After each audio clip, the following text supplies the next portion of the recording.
welcome to My Voices Have Tourette's, and that's why I'm on the artistic spectrum.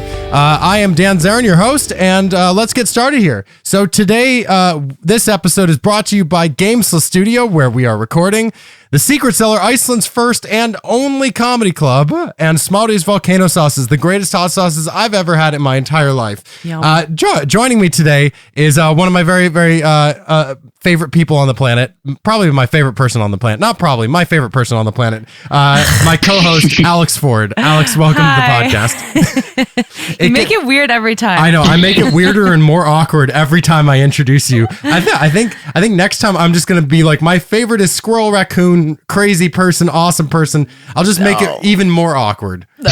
But welcome. Hey, thank you.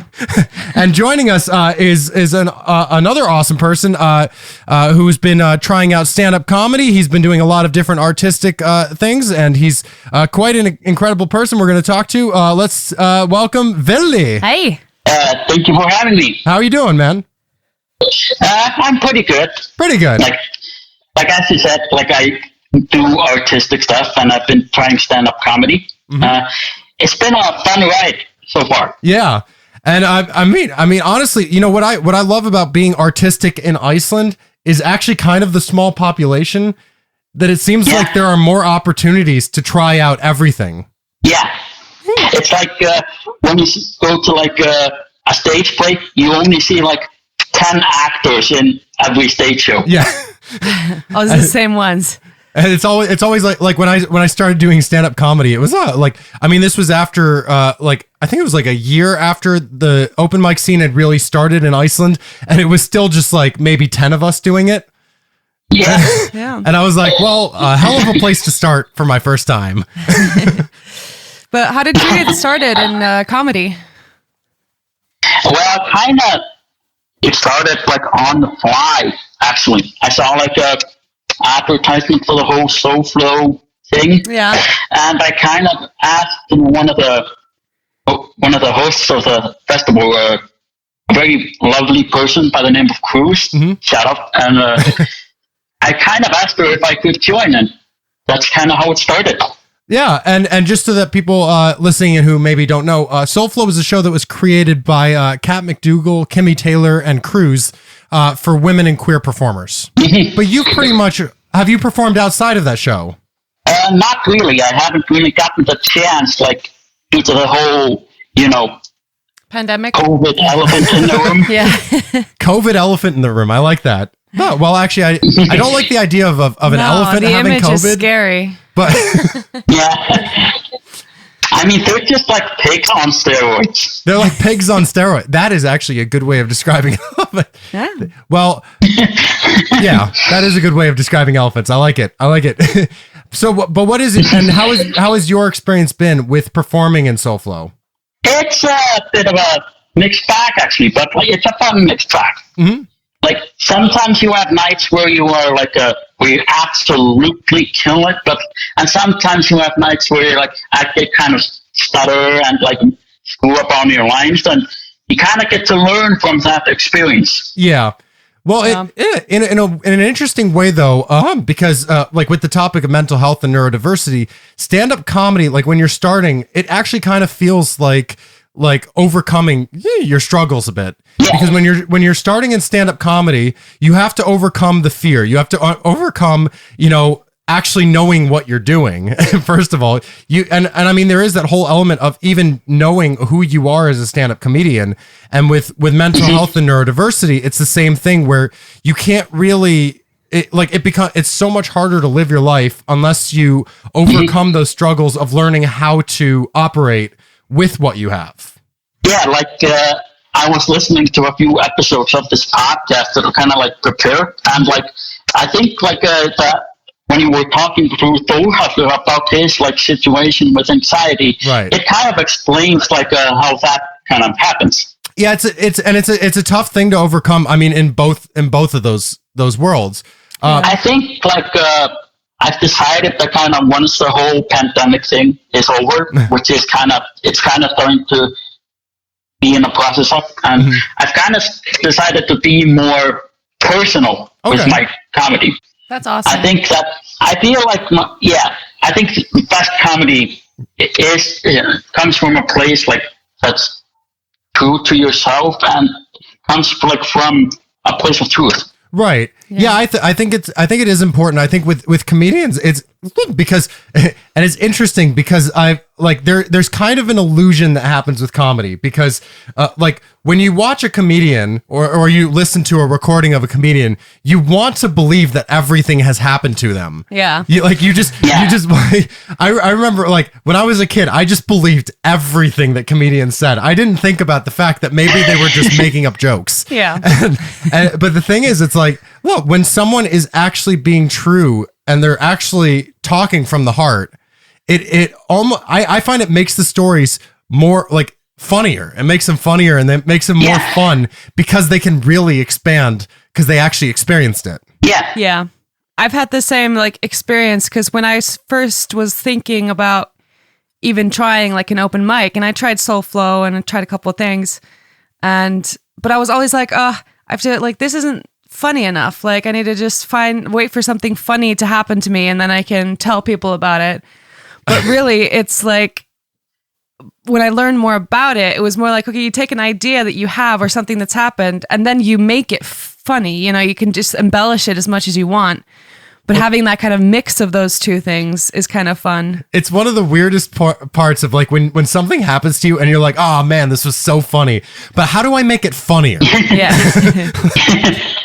Yeah, like I'm kind of in the same way. Like I'm very good at like coming up with ideas, but like I think it's like executing them that is the most frustrating and difficult process to do. Yeah. But at this point, before the pandemic started, what kinds of things were you talking about in your stand-up?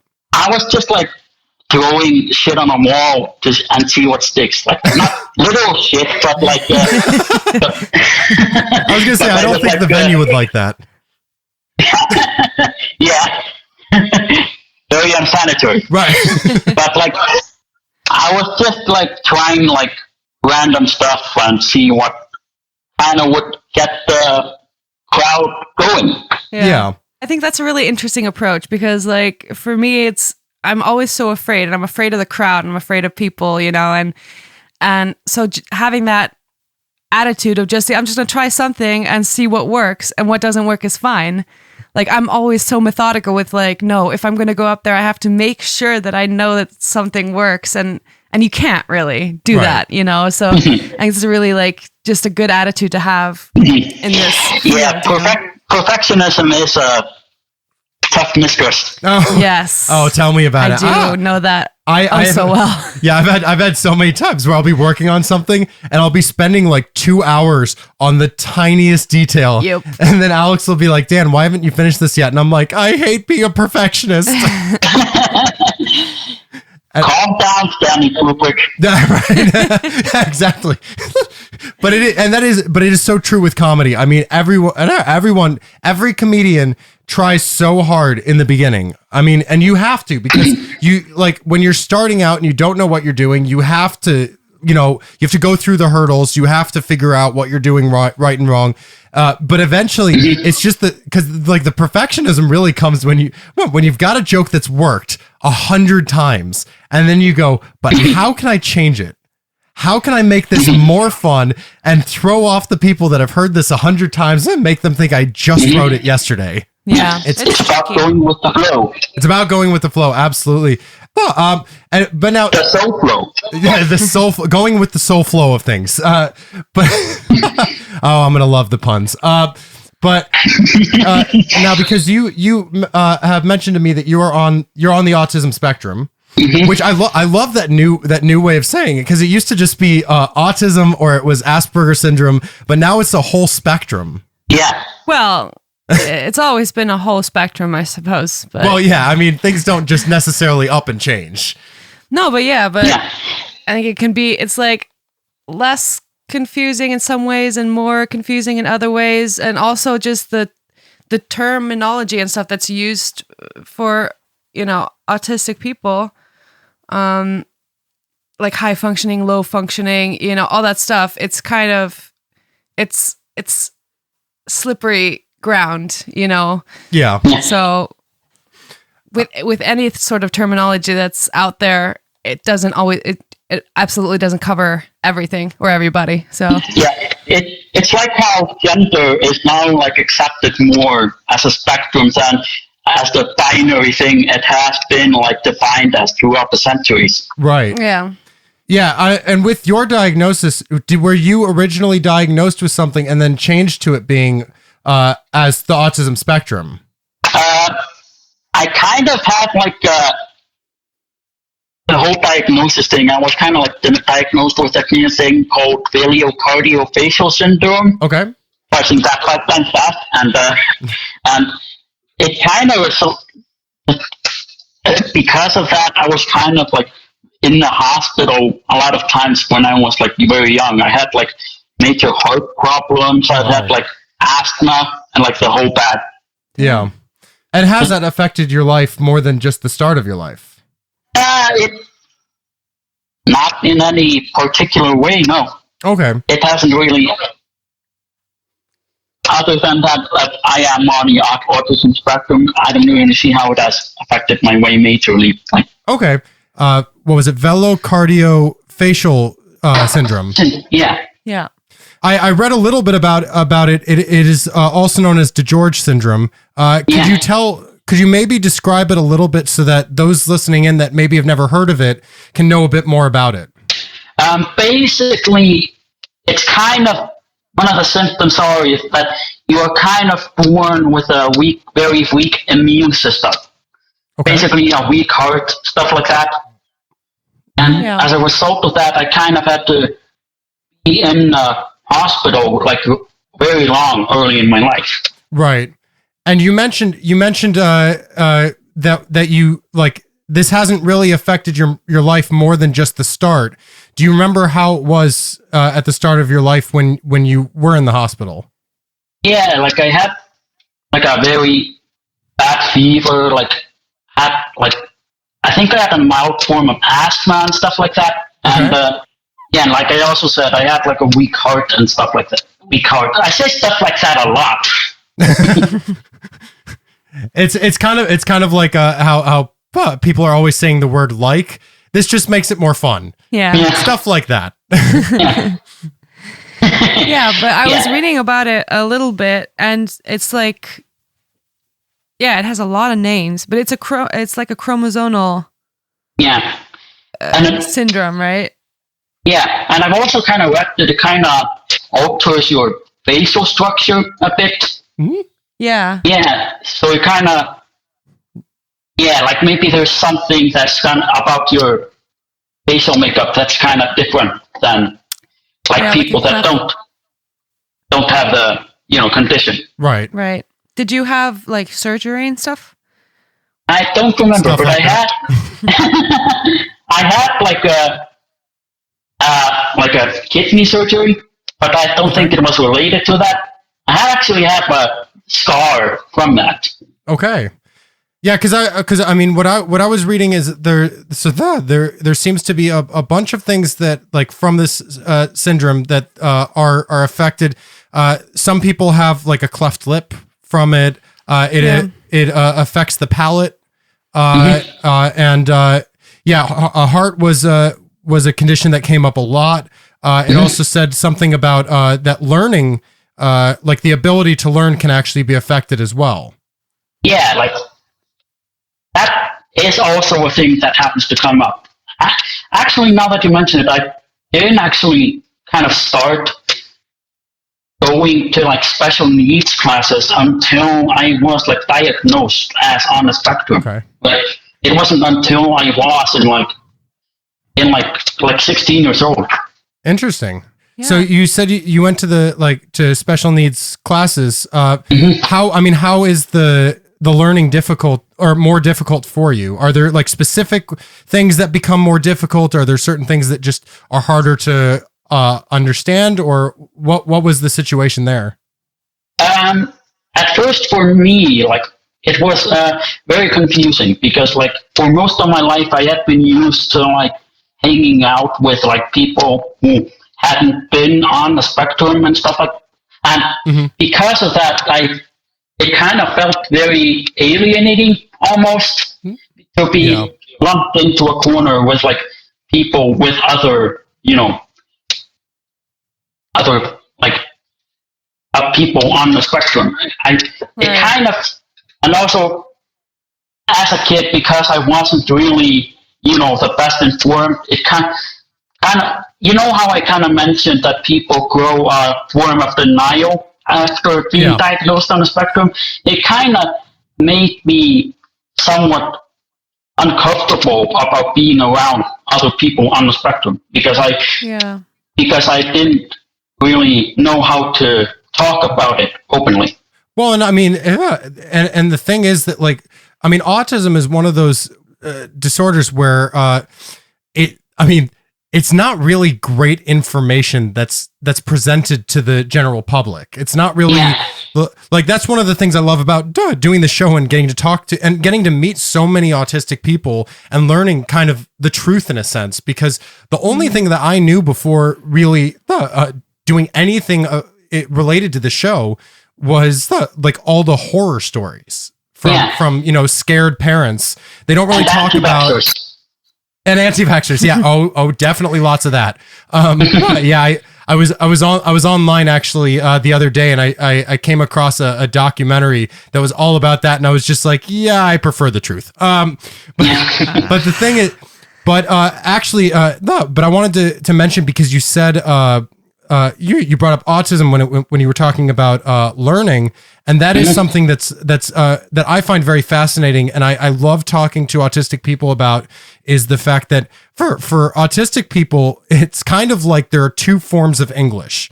There's like non-autistic English, and there's autistic language. There's like their own language where the wording of sentences or expressions or ways that people speak, it sometimes is translated differently when you're autistic. Mm-hmm. Yeah, like sometimes, especially with like certain people, that metaphors like don't really fit with them. You have to be like very direct with certain people. Yeah. No, like I found with StepNet, for example, there are often times where like I actually look at it as I have to start thinking more clever and more creatively when I do a metaphor or sarcasm, because I have to think of like how he will understand it. Well, I also think that because then with me, for example, you just have to be kind of like I'll understand jokes if you're very, like, I don't know if literal is the thing, but if it's like obvious, more direct about it. Yeah. So like, but if you say something like with a straight face, I will just believe you. I won't get that it's a joke. Yeah. And so, but I wanted to, you were talking about, you were in school and just interacting in life with just people, and then you get this diagnosis, and all of a sudden it's like you're uncomfortable about being around people like on the spectrum, or all of a sudden it's like weird.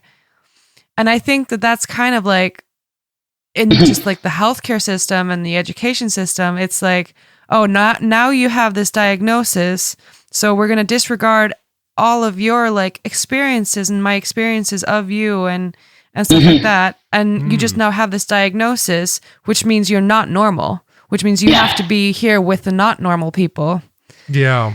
And that is a really weird thing, because just before you thought you were normal and you were just hanging with the normal people, like whatever that might be. It's like Steindor always says, there's nothing else to compare it to. Exactly. So you're just living your life. And I mean, because for me, like I am like all for getting a diagnosis if that's what you want, and being able to just understand what you have yourself. Right.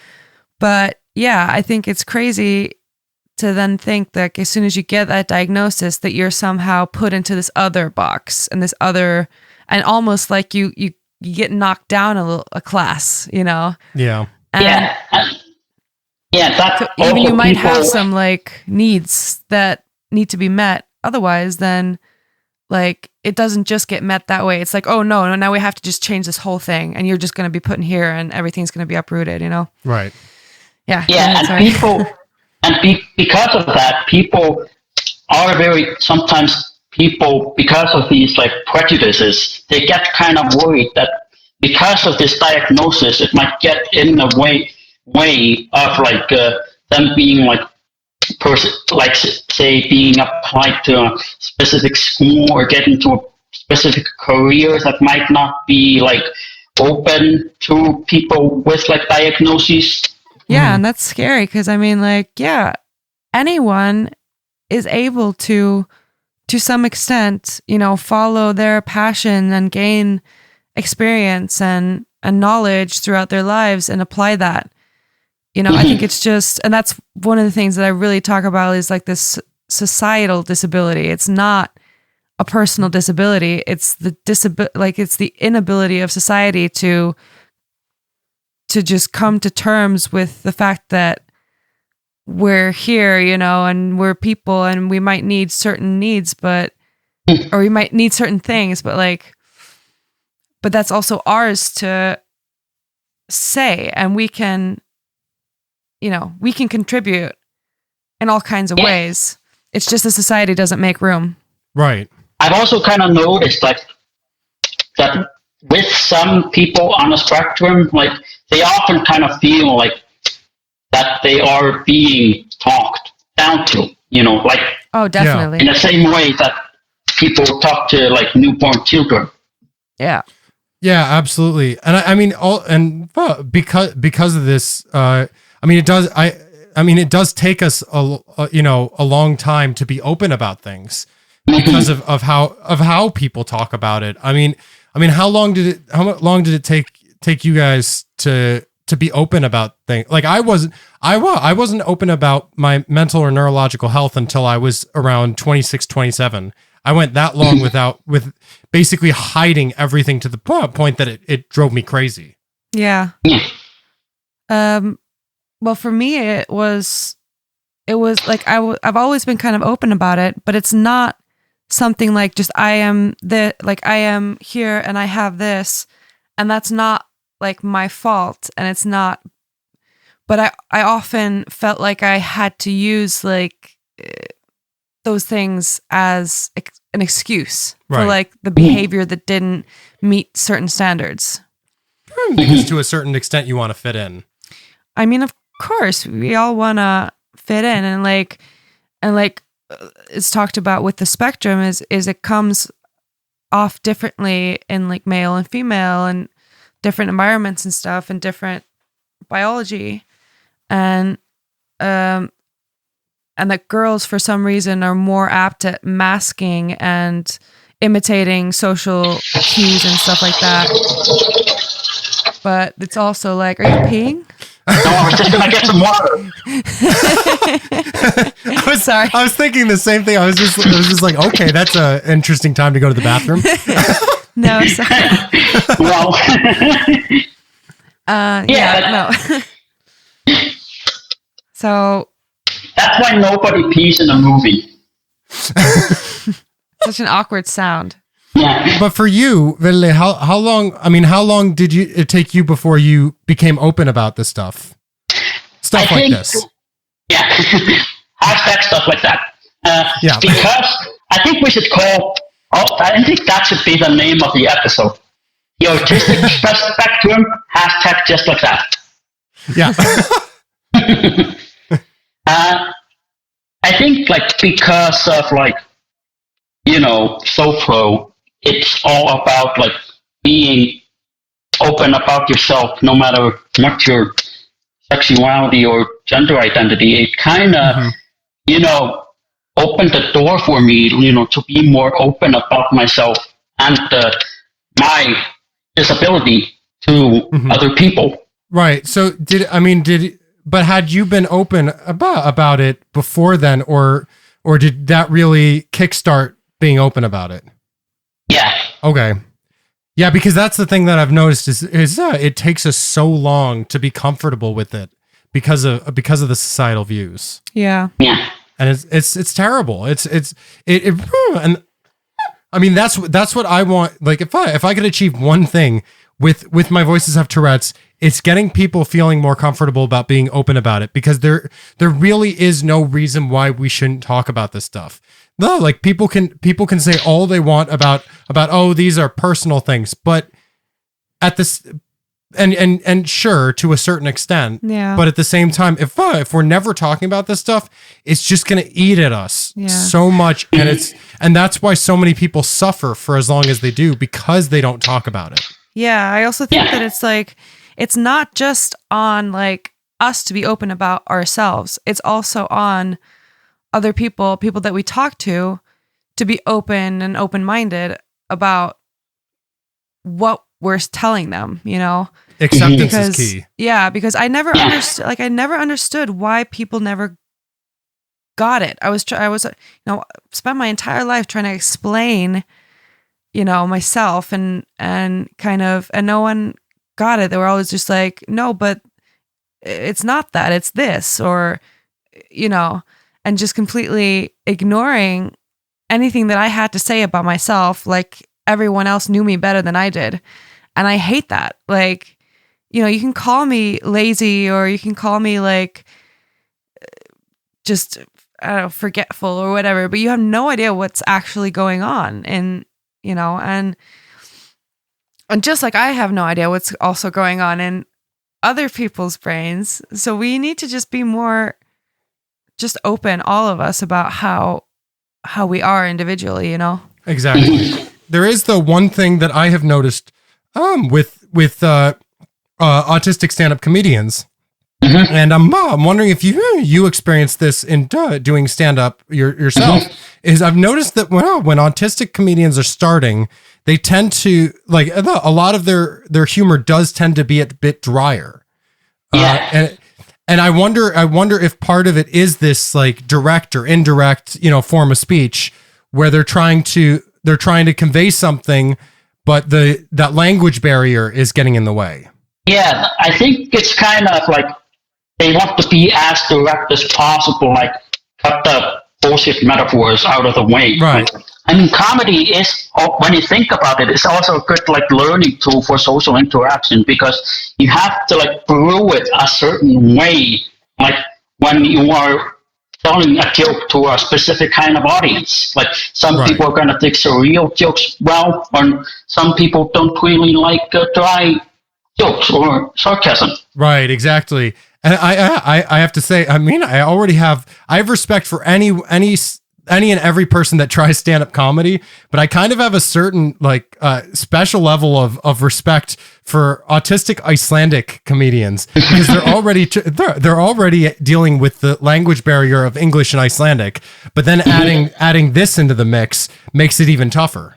Yeah, that's why I always kind of had like a kind of a gut feeling that like most, you know, people who dabble in anything creative, like be stand-up or art in a nutshell, I kind of had a gut feeling that they are kind of on the spectrum in some way or another. Have you, because you were performing in SoFlo, so I mean that's an English language show. Yeah. Did you have any like when you wrote your jokes, did you initially write them in Icelandic and translate them, or did you always start in English? My vocabulary in Icelandic is absolutely horrible, but like I always kind of start with like like I said earlier, I kind of throw stuff at the wall and see what sticks. I kind of write them at the very last minute, to say the least. It's very last minute comedy. That's fair. Yeah, a lot of the best stuff is written in just a couple minutes, you know.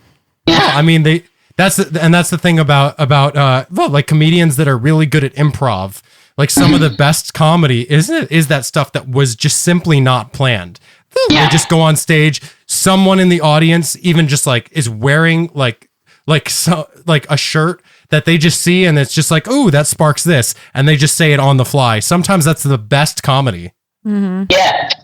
Especially if you try to involve the audience like in a bit. Like also, I saw like a stand-up with like young nut, and like there was like a part where the audience was like going off to the bathroom, and he kind of started like paying attention to them and involving them in a bit, like asking them where they were going. Yeah.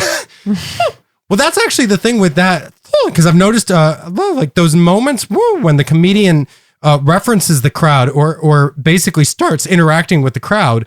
One of the things that makes those moments so special for the audience members is the fact that it pulls them into the joke. So it's almost like no matter how you're going about it, you're bringing them into it, and it's almost like they become part of an inside joke that no one else will get, but they get it.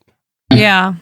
But it's also, I've noticed like every once in a while, you'll like, especially when you go to the club on a regular basis, not these days, obviously, and you're seeing like the same comedians like over and over again. I've noticed every once in a while, and think kind of being like wary of this is like they have this moment, right? And they make up this joke on the fly, and then a couple nights later they try to like make the same joke with a different audience. Right. But it doesn't, it's like that thing. It's like an inside joke that they don't quite get. Yeah. And it's like feels forced. I did that once. It was so awkward. I was trying to convey this set that I did where there was a guy that like I was working behind the bar, and this guy comes up to me and he just started complaining that the bar had gone downhill since the place that was before closed down. And I apologized to him because I'm one of the owners, and he didn't know that. And he's like, well, it's not your fault. And I was like, well, it kind of is. And then when I got on stage to perform, he was in the front row. So I told that story while I was on stage. And of course, in the moment, that makes it so much funnier. But when you try recreating that on another night, it's not as special because it's not happening right then. Yeah. Yeah. It's like doing comedy like this is a lot like gallows humor. It's about the execution. Right. now, but stand-up isn't the only thing that you do. Now, you also are an artist. You draw as well. Yeah, like I've been kind of drawing ever since like I've known who I am. Mm-hmm. Like recently, I've been kind of doing like these whole just random doodles, like automatic sketches. I think that also kind of fits really much in the whole like try whatever and see how it works. Mm-hmm. Yeah, I actually really like that attitude that you have, because I've noticed that you're trying basically anything that you can get your hands on when it comes to art. You're not really just sticking to one thing. You're really trying to try as many things as possible, and I like that, because that's actually a route that I tried to take as well with trying to try everything, because that's what I do too. Yeah, because also like, I mean, I started doing it because of when I was in school, I had a teacher that was like, okay, so you want to be a musician? Because I was in music at the time, and I was like, yeah, and he goes, okay, well, do you know how to mix and master your music? And I'm like, well, no. And he goes, okay, you should probably learn that. Do you know how to make your own album covers? And I'm like, no. He's like, you should probably learn how to do that. Yeah. And I was like, oh, geez, all right. So I just started trying everything, and it's the best way to find out your true passions, I think. It really is, and it's like, because we met, I met Villi in a production of a musical. Yeah, it was like an adaptation of 10 Things I Hate About You. Yeah, and I went into that literally because like that's my favorite movie. It was like one of my favorite childhood movies, and I saw it and I was like, I have to do that. But I wasn't in art or anything in school. I never was. Like I was an artist at home and I was a musician and all that stuff, but I always took like academic stuff in school. But then I did this, and it literally just completely changed kind of the course that I was on, and changed my life probably, and met a bunch of people that I never would have otherwise. Oh yeah. And, found like passion in other stuff, and it was really awesome. Yeah. It's kind of like a huge difference, like when you look at the whole, like if you want to work at things like methodically versus like go with the flow type of mentality. Mm-hmm. I mean, it's all about like whether or not you are happy with a product in the end. Yeah. And what were you doing in that production? I was just like a very minor role. Yeah. Same with her. Okay. Yeah, we were both minor roles in that one, but it was so much fun, and we got,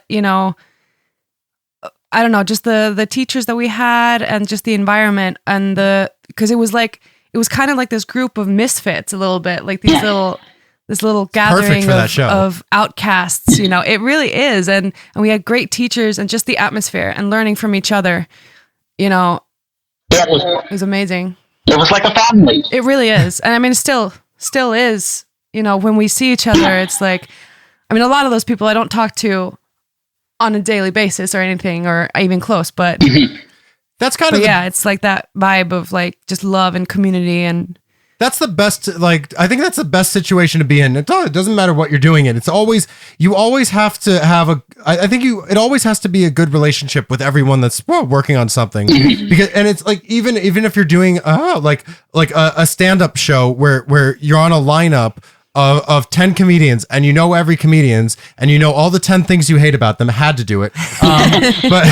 But if you like, if everyone does hate each other, then the show actually lacks. Yeah. Because then there's healthy and unhealthy competition.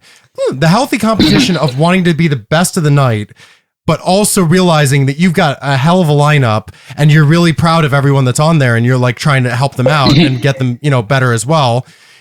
That's like, there's like that healthy competition of like, I'm going to be better than all of you, but I hope you guys really bring it tonight. Yeah. There's the unhealthy competition where like, if you hate everyone, then you go, oh, I'm better than everyone, so I'm just going to be the best and they all suck. I want them to fail. And then it becomes, the audience will sense that really quickly. I remember like reading an interview with like Bill Murray, and he mentioned that his technique was like trying to make his co-stars as good, trying to make the co-stars around him as better as possible. Yeah, trying to make them look good. Yeah. Oh, my favorite story with that is it was Christopher Walken in the movie Wedding Crashers. There was a scene where he was dancing with one of the women, and I can't remember which actress it was. It's been a while since I've seen the movie, but he was dancing with her, and apparently he had this thing where he just randomly started saying the word fart.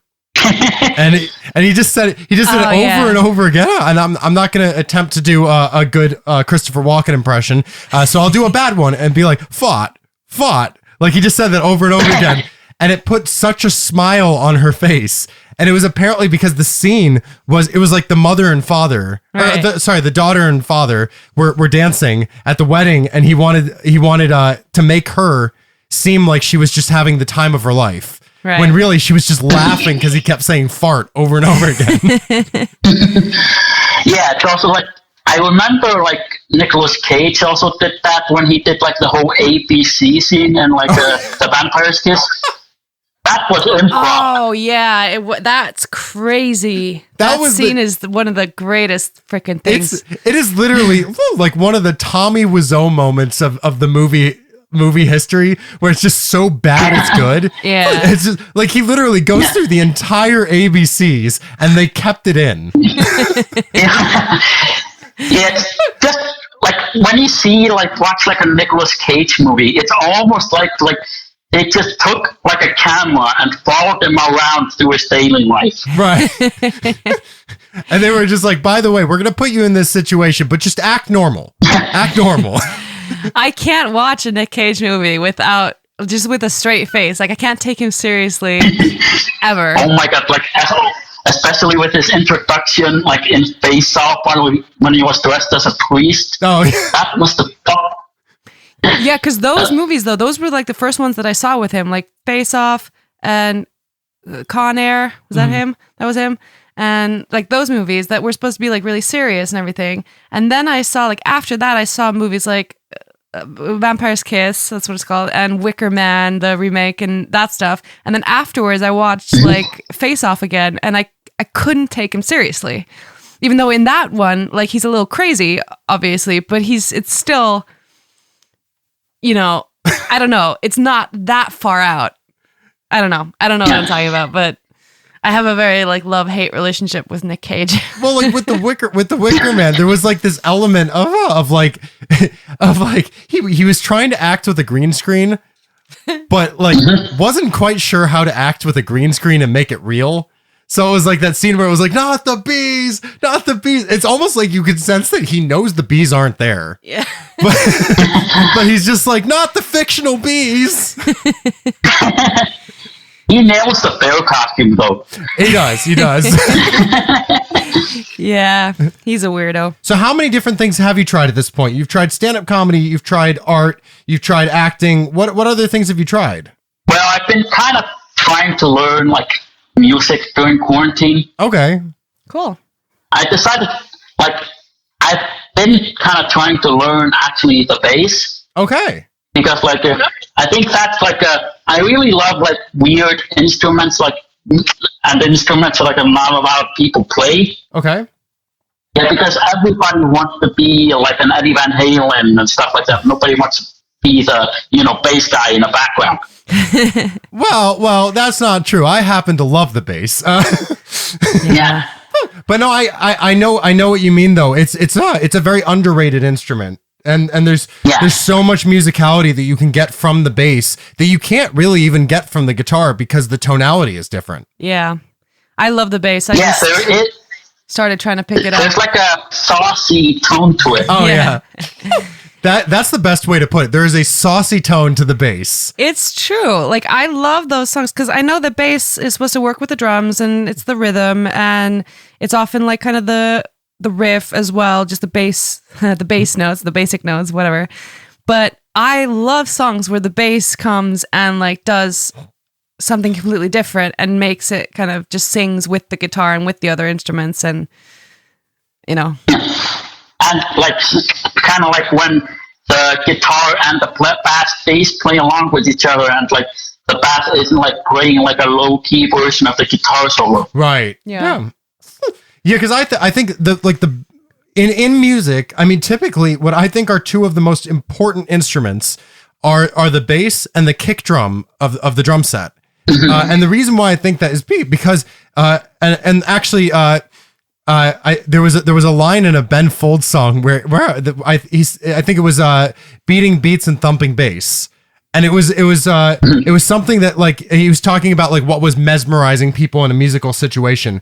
And I was thinking like it's so true because if you think about just the beat, not like the measure beat, but like the actual beat in the song, that mixed with the bass guitar, I mean, you have those two things together and you can really, I mean, you can make people groove for the next like 200 years and not be able to stop like they're in some trance just because they can't stop.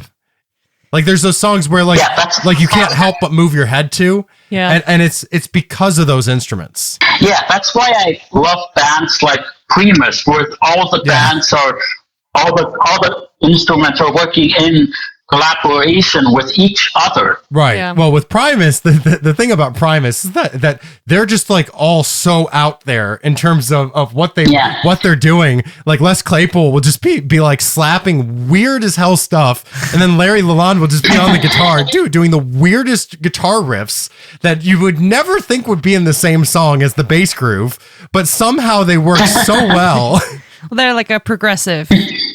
There's something. Yeah. I think it's more funk than progressive.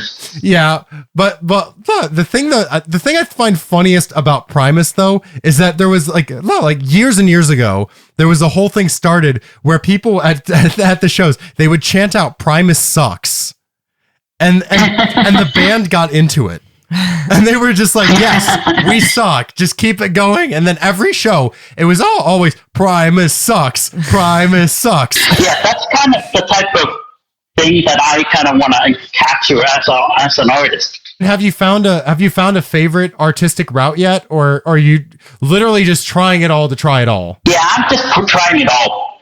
Yeah, like the Zootopia song. Yeah. Have you found any favorites yet though? I really enjoy, I also recently I've been kind of trying out like cutout poetry.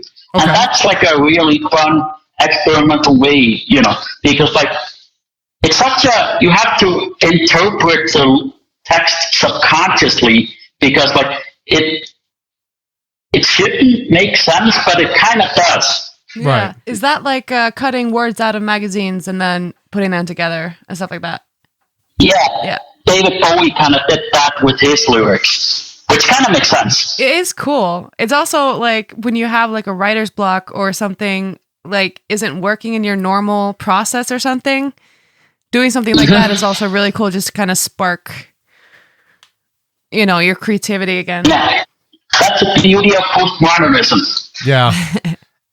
I remember I read I want to say I read a book, but I read the beginning of a book. I was talking in the last episode about my difficulties with reading. But the thing is, I was reading a book. It was called Songwriting for Dummies. Oh, yeah. And I remember one of my favorite things about songwriting from there was this guy literally went to a restaurant and he would just like order like a cup of coffee and like a small thing. And then he would just listen to what people were talking about. And that's how he would write music because he wanted to write music that wasn't necessarily just personal to him, but it was personal to everyone. Yeah. I thought that was such a cool way of doing it. Yeah, I think that also was the process with like the Fritz the Cat movie. I think they kind of voyeuristically recorded conversations and implanted that into the actual animated movie. Yeah. Yeah, and that's the cool thing though about like the route that you were taking where like cutting words out of magazines and stuff and newspapers and putting them together is you're taking experiences from someone else and making them into a new one. Art and stuff, because I was just thinking, because I've been doing like a series about like invisible illness and like chronic pain and stuff, which is just stuff that I am dealing with.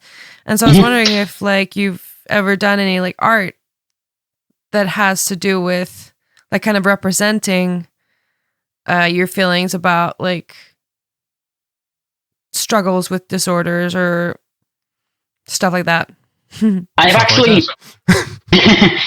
that's a new drinking game for the podcast. Every time we say stuff like that. Right. It's a new hashtag. Hashtag stuff like that. Hashtag stuff like that. I've been trying to make a goal for myself, like where I'm trying to be more personal about what I'm going through in my art. Yeah. I'm like trying to explore more intellectual horizons. It's kind of difficult, but like you want to do a fine balance, so you don't want to be overtly pretentious or self-indulging about it. Yeah. Like when you watch like an M. Night Shyamalan movie and he includes cameos in himself, it's like it's like he's having the screenplay jerk himself off in the movie. I mean, that's one way of putting it, but that's again, an image. That's an image, yeah, and especially for you who has a hyperactive visual brain. But I was going to say though that's.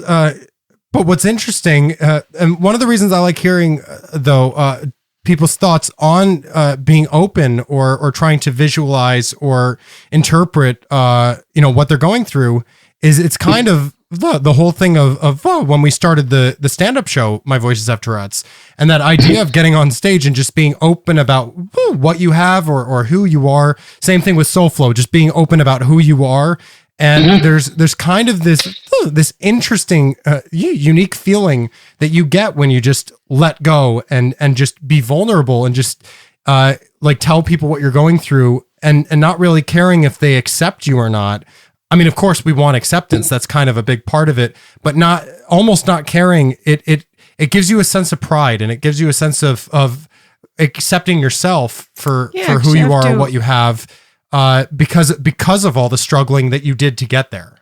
Yeah, it's very therapeutic. Oh, absolutely. Yeah. I want to kind of move on to like a topic that we kind of started in the beginning of this, and I kind of want to take a turn here, and I want to ask you, like getting back to autism and the autism spectrum, because one thing that I like talking to people in this podcast about, and I like talking to people in general about it. What are things about autism from your experience that you think either people don't realize about it, or maybe they're not being talked about? I think it's like also about the whole diagnosis thing. Like some people get diagnosed like really later on than when you're supposed to. Yeah. And sometimes, like, because of that late diagnosis, I think that would kind of result in a kind of like a very unhealthy form of denial that they are autistic. Yeah. Yeah, it's a very interesting stereotype about autism. Tourette syndrome has this stereotype as well, but kind of kind of in a different way. But a lot of people view autism as a child's disorder, which is weird because I mean, there's it's not like the children just grow out of autism. No. And also with the whole anti-vaxxer thing. Oh yeah. Claims that, but like, we don't want to go over the whole conspiracy theory angle, but like, I've met actually a few people on the spectrum that they hate the fact that they are on the spectrum, and they feel that it kind of puts a block in their social life and stuff like that. Yeah. Yeah. I've often looked at it as kind of like a societal disability, in the way that society is unable to just recognize and properly, deal with this just different type of thinking or different type of behavior, and I'm kind of like, personally, I'm a little bit weird with the idea of it being a disorder in general. Yeah.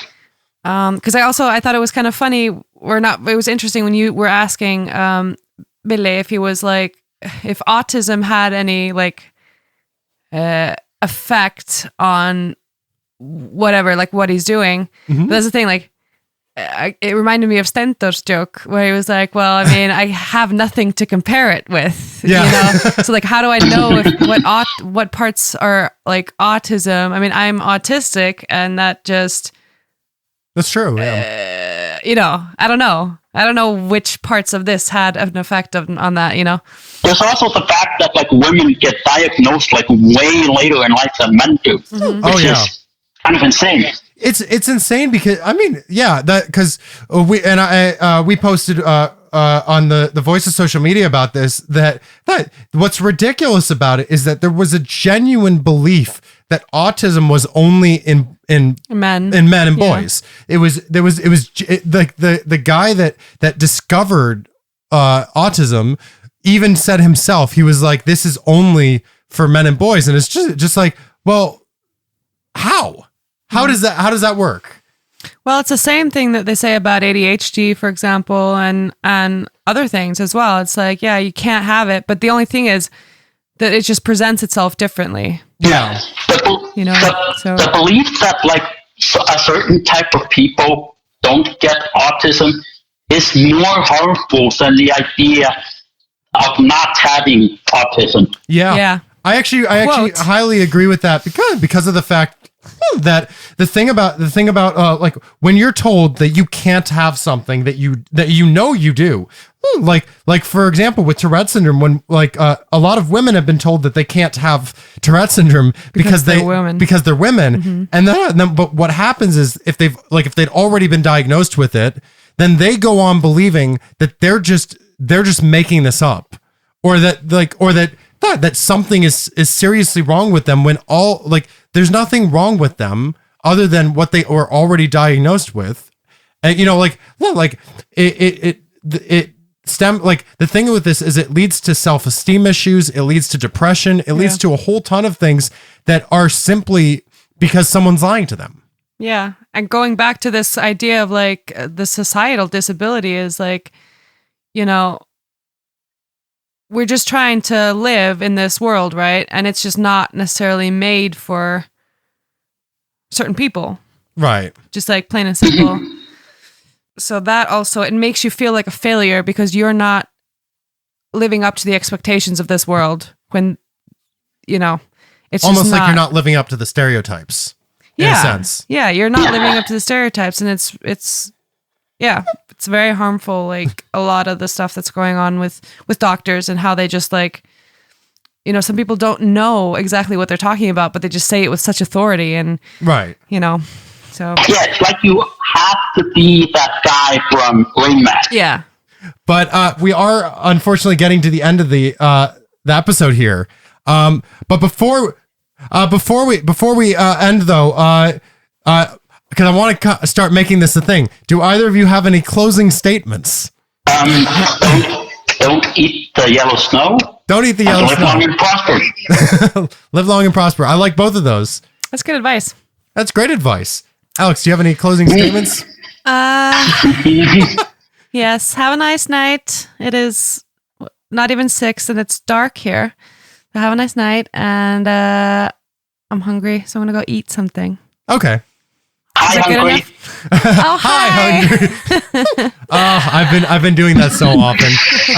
But anyway, first of all, Villi, thanks for joining us on the podcast. Yeah. No problem. And Alex, thank you, of course, for being my co-host. Of course.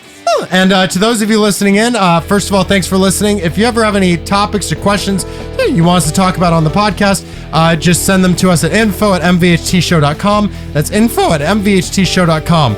You can find out more information about us on Facebook or Instagram at My Voices Have Tourette's or our Twitter at mvhtshow. Actually, Villi, where can people find out more information about you? You can just Google me. Google you. Google Villi. No, you can just I have a Facebook account, and which is a very sketchy thing to say on a podcast where people you don't know are listening. I mean, before I go, I think podcasts are the closest thing you can get to eavesdropping. Yeah. Without being a weirdo. That is a really good point. I really want to eavesdrop on this person's life, but I don't want to get too close. Yeah. All right. Well, we'll have any links to pages or websites that we can get. Also, and if you want to find out more information about Alex, you can look up the Urban Crickets for some great music. Yes, the Urban Crickets on Facebook. YouTube.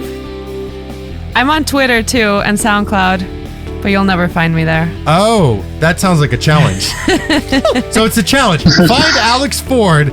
Find this Alex Ford on Twitter and win. I don't know. But anyway, you can also find me at Facebook, Instagram, and TikTok at Dan Zarin Comedy. And if you like the podcast and want to support us, you can check out our PayPal at paypal.me/mvhtshow. That's paypal.me/mvhtshow. This episode has been brought to you by Gamesless Studio, The Secret Cellar, and Smouty's Volcano Sauces. And finally, if you're listening to this on streaming services like Spotify or Apple Podcasts, be sure to like and subscribe to our podcast and leave us a 5-star review if you liked it, or a 1-star review if you hated it. We want to learn. Let's make this a great podcast. Other than that, thank you so much, and check out new episodes every Tuesday.